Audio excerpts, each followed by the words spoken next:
अभी क्या बेटा, ये जो आप देख रहे हो ना, वही तो कह रहे हैं। अभी यहाँ बैठे थे तमाम ऑफिसर्स के बच्चे अच्छे थे, सब ऑटिज्म। यहाँ बच्चे अपने आप ठीक होते हैं, रोज़ 2-4 बच्चे ऑटिज्म के ठीक होके जाते हैं यहाँ से, है? जिनके हो गए। लेकिन क्यों ठीक हो रहे हैं? क्योंकि दरबार उस कारण को समझता है, निवारण होता है उसका, वो चीज़ हटती है, बच्चे ठीक होते हैं, अपने आप ठीक होते हैं। अभी यहाँ इतने बच्चे बैठे हैं।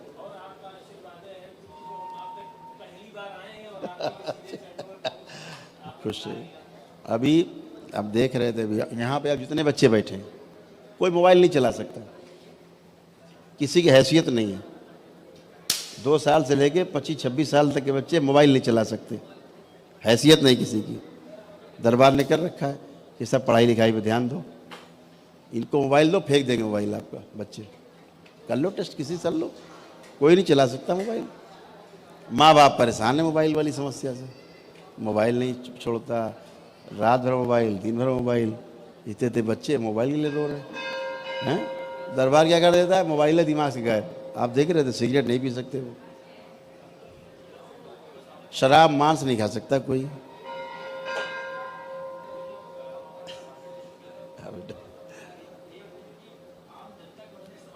हाँ हाँ मुझे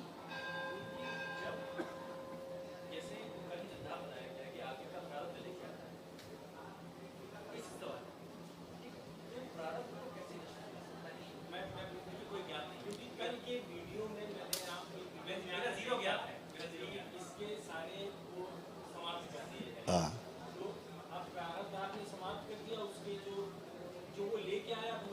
खत्म। तभी तो रोक जाएगा। अगर प्रारब्ध नहीं नष्ट होगा, कर्म भोग नहीं नष्ट होगा, तो भोग कैसे खत्म होगा?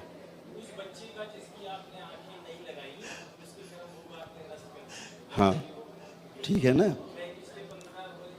तो इसीलिए बच्चा वो देख पाया, इसीलिए बच्चा वो देख सकता है?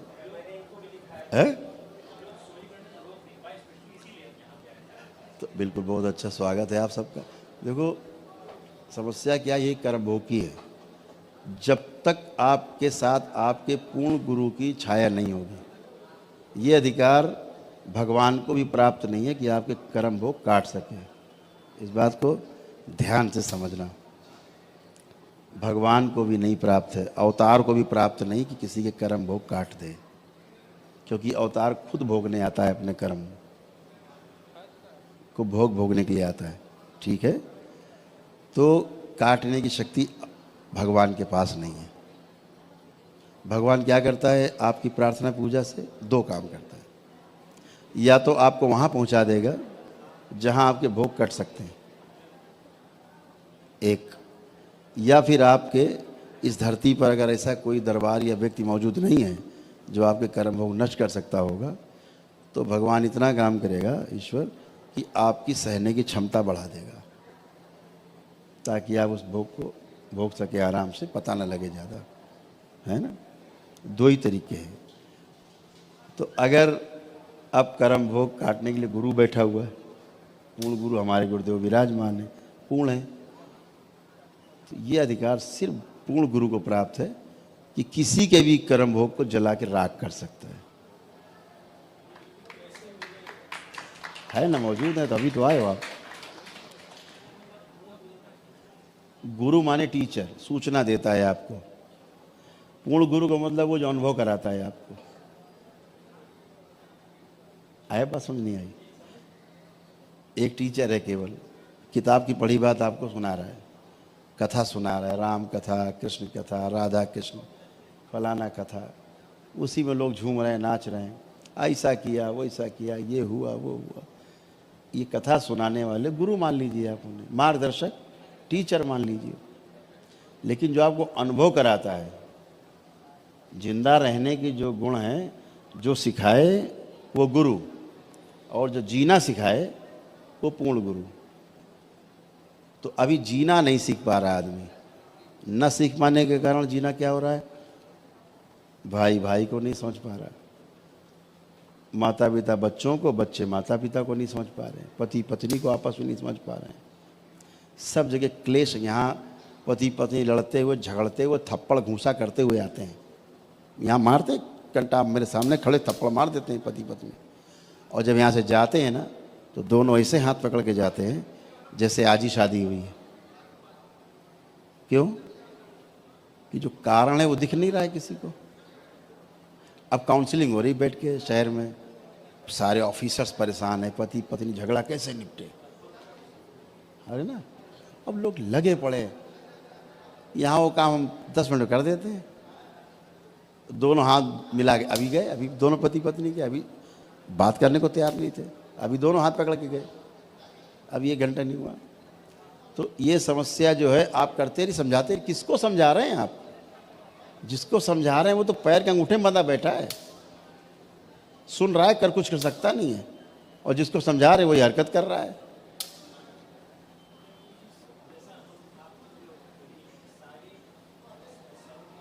स्मृतियां हैं, पितृ की स्मृतियां हैं। देखिए पितृ तो आप यदा कदा आप लग जाएंगे, अच्छे लोग मिल जाएंगे, मुक्ति भी करा लेंगे, चले भी जाएंगे कुछ, ठीक, कोई ऑप्शन नहीं। गया में कोई मुक्ति हो नहीं रही, होती नहीं। अब धार्मिक स्थान है, इस ज़्यादा नहीं उसके बारे में बोला जा सकता। ये कह सकते हैं ठीक है आप जाते हैं तो उसका कुछ दिन प्रभाव तो रहता ही है पितृ पे, है ना। लेकिन आप जरा समझिए, अच्छे भी लोग होते हैं, बुरे भी होते हैं, चाहे हम लोगों में चाहे पितृ में। हम ही लोग तो पितृ बनेंगे बाद में। तो परिवार में अच्छे होते हैं और खराब भी होते हैं, दोनों होते हैं। दुष्ट हैं तो नहीं जाने, निकलने नहीं देंगे बाहर, उन्हें पता है ये दरवाज़ा खुल गया तो हमको सबको जाना पड़ेगा, तो बांध के रखते हैं। जो चीज़ हम लोग देखते हैं बहुत खतरनाक है, मतलब टू मच डेंजरस। जो हम लोग देखते हैं वो बहुत ही डेंजरस है। अभी हम यहाँ दरबार में हम लोग बैठे हैं, अभी 5 बजने जा रहा है, अभी यहाँ से उठेंगे आरती के पहले 7 बजे आसपास, ठीक, अपने और काम करेंगे, दरबार के काम में लगेंगे, सारे बच्चे सब हैं। फिर रात में बैठते हैं हम लोग, सवेरा हो जाता है, 4-5 बज जाता है सुबह, फिर सारे बच्चे बैठेंगे सब मेरे साथ बैठते हैं, सुबह 4-5-6 बज जाता है। क्यों बैठते हैं भाई? पागल है हम लोग कि टाइम बहुत है कि पिक्चर देखते हैं। ये सारे हम 15-20 लोग बैठ रात में काम करते हैं पूरी सृष्टि पे, एक एक खींच के दुष्टों को लाते हैं, महादुष्टों को पकड़ पकड़ के, जो पूरी सृष्टि में जिन लोगों ने आतंक मचा रखा होता है। देवी देवता के नाम पे पूजा ले रहे हैं बैठ के मंदिरों में, देवी देवता गायब हैं, मंदिरों में राक्षस दैत्य दानव बैठे हुए हैं, आपसे पूजा ले रहे हैं, आप पूजा कर रहे हैं, आप इनवाइट कर रहे हैं उनको, प्रणाम करके घरों में घुस रहे हैं, महिलाओं बच्चियों में आ रहे हैं, दुष्टता फैला रहे हैं। क्या कारण है कि आपके पूजा पाठ जितना आप करते हो, जितना जप तप अनुष्ठान करते हो, उल्टा क्यों हो जाता है? ये दुष्ट बैठे। अब यहाँ आते हो, यहाँ क्यों अच्छे हो जाते हो? इसीलिए दरबार है, पूर्ण गुरु बैठे, गंदगी आ नहीं सकते। अब बेटा साइंस है पूरी, मंदिरों में जब प्राण प्रतिष्ठा होती उसी समय गड़बड़ी हो जाती है। जैसे पति पत्नी में एक प्राण प्रतिष्ठा होती है अगले जीवन की, एक शरीर की, वो भी एक प्रकार की प्राण प्रतिष्ठा ही है। प्राणों के जीवित शरीर है, प्राण हैं भी, उनमें प्राण प्रतिष्ठा होती है, दोनों में आदान प्रदान मूलाधार चक्र के फलस्वरूप होती है, सक्रियता के कारण एक स्थूल शरीर आता है। ऐसे ही पत्थर में भी प्राण प्रतिष्ठा होती है प्राणों की। लेकिन किसके प्राण लाए जाएं उसमें? अगर मान लीजिए आपने हनुमान जी की प्राण प्रतिष्ठा करनी है तो अब सारे संस्कार और सारे जो वैदिक नियम है वो सब पालन किए गए, और ये हुआ। अब हनुमान जी तो एक शक्ति है, वो तो फैली हुई सृष्टि में, एक जगह तो आ नहीं सकते, और एक जगह होंगे तो दूसरी जगह नहीं होंगे, दूसरी जगह होंगे तो तीसरी जगह नहीं होंगे। तो वो तो एक शक्ति है, व्यक्ति नहीं है हनुमान जी। हनुमान जी एक शक्ति है, एक एनर्जी है, फैली हुई पूरी सृष्टि में। तो अब क्या होगा कि एक वहाँ पर ऐसी एक जीवन एक आएंगे तो लाखों जीवन वहाँ पे हनुमान जी जैसे चरित्र के, जैसा चरित्र जिया होगा हनुमान जी जैसा, वो एक जीवन आते हैं कि ठीक है मैं इस स्थान की जिम्मेदारी स्वीकार करता हूँ, ठीक है मैं यहाँ बैठ करके, मनुष्य आएंगे उनको हम दृष्टि देंगे, रास्ता दिखाएंगे, मदद करेंगे। तो वहाँ पर एक जीवन अपने को रहना स्वीकार करता है। ठीक से अगर प्राण प्रतिष्ठा हो गई तो एक ही जीवन प्रतिष्ठित होगा। जैसे पति पत्नी के संसर्ग से 4 लाख से एवं स्पर्म काउंट्स निकलते हैं पुरुष को, लेकिन एक ही प्रवेश कर पाता है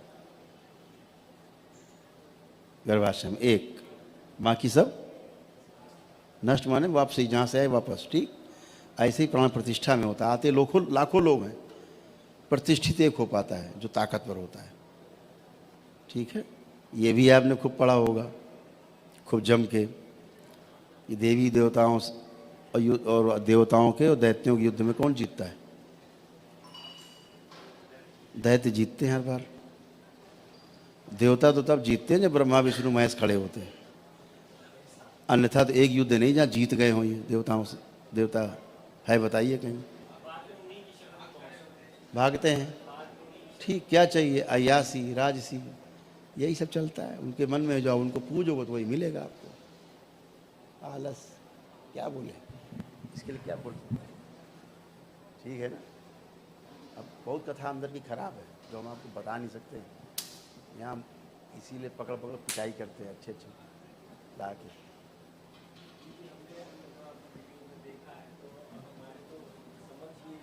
अब आगे क्या हुआ सुन लो, 4 लाइन रह गई। अब क्या हुआ कि हमने आपको बताया कि देवताओं से ज़्यादा दैत्य ज़्यादा ताकतवर है। जहाँ पर ये सब हो रहा होता है, प्रतिष्ठा हो रही होती है, दैत्य भी आते हैं।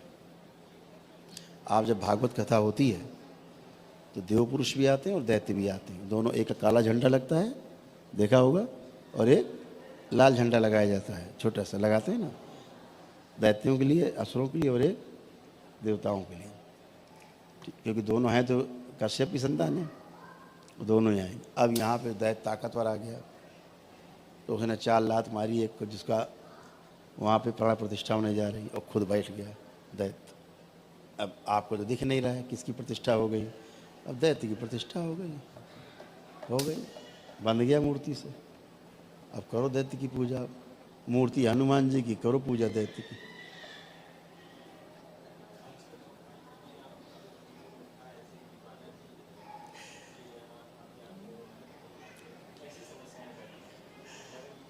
यहाँ पे आधा आदि बालाजी से आता है, पीड़ित। और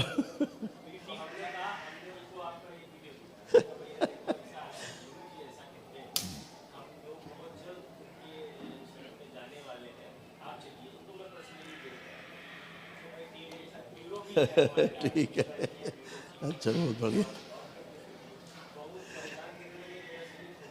ऐसा, अब हम जितने लोग आते हैं, हनुमान जी तो एक मतलब महाबली, हनुमान जी से ज़्यादा बल है ही नहीं किसी में, बलशाली हैं, अष्ट सिद्धि 9 निधि के दाता। अब आप समझिए, जो सबसे बड़ा बलवान हो इस पूरी सृष्टि में, उसको प्रेत की आवश्यकता बैठाने की, एक प्रेतराज, कि तुम सबको ठीक करो। जिनके नाम को सुन के हनुमान जी के प्रेत भाग जाता है, वो प्रेत उनके बगल में बैठा हुआ चिकित्सा कर रहा है। आप जरा थोड़ी बुद्धि खोलो सब लोग, और जरा सोचो बुद्धि खोल के, जिनका नाम ले लो तो भूत प्रेत गायब हो जाते हैं। सत्य यही है, बिल्कुल गायब हो जाते हैं, एक नहीं बचता। अमावस्या में गंगा स्नान कर लो, एक प्रेत नहीं बचता शरीर में किसी के, एक प्रेत नहीं बचता। पितर को नहीं जाते, पितर नहीं जाएंगे, लेकिन प्रेत एक नहीं बचेगा बाहरी। इसीलिए हमारे ऋषि मुनियों ने परंपराएं बनाई, हर अमावस्या में कोई न कोई स्नान, गंगा स्नान। ये एक लॉजिक है उनका, कि जितनी बाहरी चीज कूड़ा करकट इकट्ठा हो जाता है ना, आप स्नान मारे तो गायब, आप हल्के हो गए, तो पितर बचे। ये दुष्ट चले गए, दिन भर छेड़खानी कर रहे हैं, उठा फटाक में जाए। तो ये इसका लॉजिक था। हम मानते हैं अरे बेवकूफ़ों काम गंगा नहाना है, गंदे हो जाओगे, है वो तो मोक्षदायिनी है, उसकी शक्ति है सृष्टि में। आप अच्छा खासा हो, खुद खेल कूद रहा, उछल कूद, गंगा नहला तो शांत हो जाएगा, आप करके देख लीजिए, है ना। तो ये माँ में शक्ति, गंगा माँ में ही शक्ति है, हमने उसको मान रखा कुछ और। ठीक है, तो अभी क्या कि हमने तमाम चीज़ों को ऐसे कुछ मान रखा है कि ये मूर्ति जो है दुर्गा जी की है, जिसमें दुर्गा जी हैं, दिखता है नहीं, और दिन भर देखते हैं कौन बैठा? दुष्ट बैठे यहाँ तो। हाल बहुत बुरा, अब इसको बोल नहीं सकते हम सार्वजनिक। बड़ी बड़ी शक्तिपीठों के हाल बहुत बुरे हैं।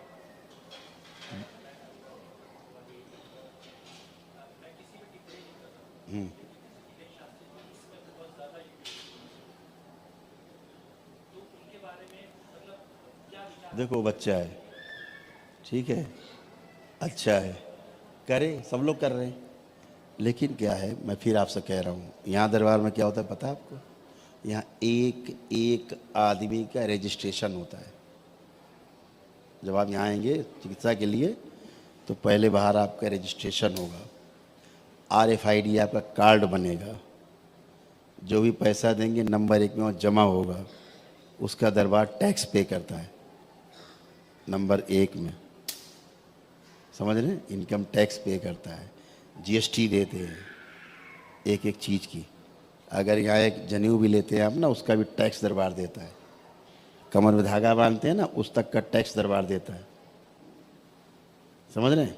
एक एक आदमी का डिटेल होता है, एक एक व्यक्ति से मिलते हैं हम और ठीक करके भेजते हैं। आपके सामने ठीक हो जा रहे हैं सब ये? हाँ भीड़ आ गए, हाँ भाई ओ एक हल्ला मचा है, अरे हाँ मार गए, कट गए, हाँ सब ठीक हो गए, जाओ। ऐसे ठीक हो रहा है? ऐसा भी ठीक होगा? इसीलिए कहीं नहीं ठीक होता। इसके लिए जो बैठा हुआ है, जिसको शक्ति मिली हुई है, उसको पूरा देखना है। अभी तो जो जो हम करते हैं ना, वो तो अभी कलयुग में किसी किताब में नहीं लिखा है। ये तो अनुसंधान दरबार ने किए हैं, पिछले 5 वर्षों में अनुसंधान ही अनुसंधान किए हैं, तब वहाँ पहुँचे हैं कि असली समस्या की जड़ कहाँ है। आप पूरी तरह शुद्ध हो जाओ, उसके बाद आपका स्थूल शरीर है, पीछे सूक्ष्म शरीर है, फिर कारण शरीर है, फिर उसके पीछे तुरीय शरीर है। यही आपके बदमाश अंदर लड़ रहे हैं, आपस में लड़ रहे हैं। आप सोच रहे भूत प्रेत है। दिन भर निकाल के हम नष्ट करते हैं। अभी एक बच्ची थी, उसके निकाले, उसी का तुरीय शरीर निकाल के नष्ट किया, स्वयं का। भरे हुई गंदगी आपस में, आप ही की गंदगी भरी हुई है स्वयं की। दूसरों कौन कहता? आप भूत प्रेत फंसे हुए। भूत प्रेत कोई समस्या थोड़े ना है। हम एक धरती में लात मार दे, पूरे धरती भूत प्रेत खत्म हो जाएंगे। ये भूत प्रेत कोई समस्या है? कोई समस्या नहीं, डराने के लिए है ये। जैसे डॉक्टर डराते हैं ना, अरे मर जाओगे, अरे पैर ना उतारना नीचे, चलना मत 4 कदम, मर जाओगे, BP बढ़ जाए तुम्हारा, मरने वाले हो तुम, लेटो लेटो लेटो जल्दी। अब आदमी डर के मारे लेट गया, मर जाओगे। ये उनके पास अस्त्र है, ये मशीन बता रही मर जाओगे, चिरवा लो। तो डराने के लिए लोग बात करते हैं भूत प्रेत और दुनियादारी नौटंकी। कोई भूत प्रेत की औकात नहीं होती, कोई हैसियत नहीं है, और भूत प्रेत कुछ होता भी नहीं है। एक थप्पड़ मारो बताया तो अमावस्या चले जाओ, गंगा स्नान कर लो, खत्म भूत प्रेत। अब इससे सरलतम विधि क्या होगी? हनुमान जी का नाम ले लो, भूत प्रेत गायब। बिल्कुल। अरे पूजा पाठ से ही तो ठीक हो रहे हैं। हम कर क्या रहे हैं इनके साथ? हम तो कुछ भी नहीं कर रहे। वो तो 25 फीट दूर हमसे खड़े हैं सब लोग। हम तो छूते भी नहीं किसी को, छुआ किसी को अभी तक, छूते ही नहीं, मिलते ही नहीं हम किसी को। ये तो हमसे ना भी मिले तो स्वस्थ नहीं है, बस इनके भ्रम है। हम केवल भ्रम तो हटा रहे हैं, आखिर क्या बोलते हैं, भ्रम नष्ट कर। ब्रेन बहुत करामाती है। तो ये सब चीज़ें खत्म हो चुकी हैं। ये लोग जो आते हैं वैदिक परंपरा का निर्वहन करके ही आते हैं, इसीलिए स्वस्थ होते हैं। ले आइए, अब कोई भी ले आई, देखो स्वस्थ होता नहीं होता, ले आओ। हाँ? इसी से ही सिर्फ ठीक होता है आदमी, सिर्फ इसी से। यहाँ क्या समझ रहे हैं? यहाँ सब सर्जरी करा के बैठे हैं सूक्ष्म, इसलिए ठीक है। किसी की स्पाइन टेढ़ी है, किसी की गर्दन टेढ़ी है, किसी की टांग टेढ़ी है, किसी को घुटना नहीं। जैसे ही बच्चा ही ऊपर से गिर गया, ये इनके फ्रैक्चर थे, हैं, इनको पकड़ के चला जाए, आए अपने आप दौड़ने लगे। अब ले फ्रैक्चर आदमी मेरे सामने, ठीक है। तो कैसे होगा? आपकी वैदिक परंपराओं का निर्वहन न कर पाने के कारण आपके सामने समस्याएं खड़ी हुई हैं। इनको पालन कर लीजिए, कोई समस्या नहीं है, आप अच्छे हैं। यही तो समस्या पैदा हो गई, हम लोगों ने उसको दकियानूसी मान लिया। और समस्याओं की जड़ स्मृतियां हैं। स्मृति रहेगी तब तक आप ठीक नहीं होंगे। स्मृति रहेगी। और वो स्मृति इतने गहरे में रहती है, आपको लगता है कि आप खुद कुछ बोल रहे हो, खुद कर रहे हो, आप होते नहीं हो। आपने हमारे सुने होंगे जो हमने बताए भगवान परशुराम वाले किस्से, कि आज जिस कैरेक्टर की पूजा घर घर में होनी चाहिए थी, घर घर मूर्ति होनी चाहिए जिसकी, वो भगवान परशुराम है। आज उनको खलनायक बना दिया लोगों ने। एक वजह के छत्रियों में संहार कर दिया। अरे बेवकूफ़ आदमी, वो संहार कैसे कर सकते? कर ही नहीं सकते। एक संत संहार कैसे कर सकता है, आप बताओ? हम आपसे कहें कि आप एक आदमी मार दो, मेरे साथ मार सकते हैं आप? नहीं। वो तो संत, इस संसार में, सृष्टि में भगवान भोलेनाथ के सब भक्त हैं। एक ही शिष्य हुआ, उसका नाम भगवान परशुराम, और उसको ऐसा खलनायक बनाया जमदग्नि ऋषि की एक स्मृति ने, पिता की स्मृति ने उनको खलनायक बना दिया। बदला लेने की स्मृति चिपक गई। पितृ मुक्ति तो कर दी उन्होंने, परशुराम जी ने, स्मृति नहीं गई। 21 बार संहार किया उन्होंने। और जब हनुमान जी का युद्ध हुआ उनका रोकने के लिए, हनुमान जी ने तो देखा कि अरे भैया तो जमदग्नि ऋषि की स्मृति चिपक गई है, वो हत्या करा रही है। तो पितृलोक गए, कथा है, उनको लेके आए और ला करके उनकी स्मृतियाँ कहाँ अपनी ले जाओ, स्मृति ले गए। पूरी पढ़िए विष्णु पुराण, कथा पूरी है, रामानंद सागर सीरियल देखिए, पूरा है, बना हुआ है। फिर वो ले गए सारी गंदगी, तब उनको होश आया, 2 आंसू गिरे परशुराम जी के। तब उनको बताया गया तुमने हत्याएं की। बोले हमने तो की नहीं। तो की तो भोगा किसने? परशुराम जी ने। एक स्मृति इन्होंने खलनायक बना दिया उन्हें। अंत में क्या हुआ? फिर सबका पिंडदान किया उन्होंने, सबको मुक्ति दिलाई जितनी हत्याएं की थी उन्होंने। ये कोई नहीं दिखाएगा कि उन्होंने उसके बाद क्या किया, कि पश्चाताप किया और सबको किया, सबको पिंडदान किया, सबकी मुक्ति कराई जितनी हत्याएं की थी उन्होंने। ये कोई नहीं दिखा रहा, बस हत्या कर डाली सबकी उन्होंने। ये पढ़ा रहे हैं, असली बात नहीं पढ़ा रहे, उसका कैरेक्टर पूरा नहीं दिखा रहे। ऐसे जब भगवान परशुराम नहीं बचे तो साधारण आदमी की क्या भी साथ है, स्मृति से बच जाएगा? नहीं। तो स्मृतियों का खेल है।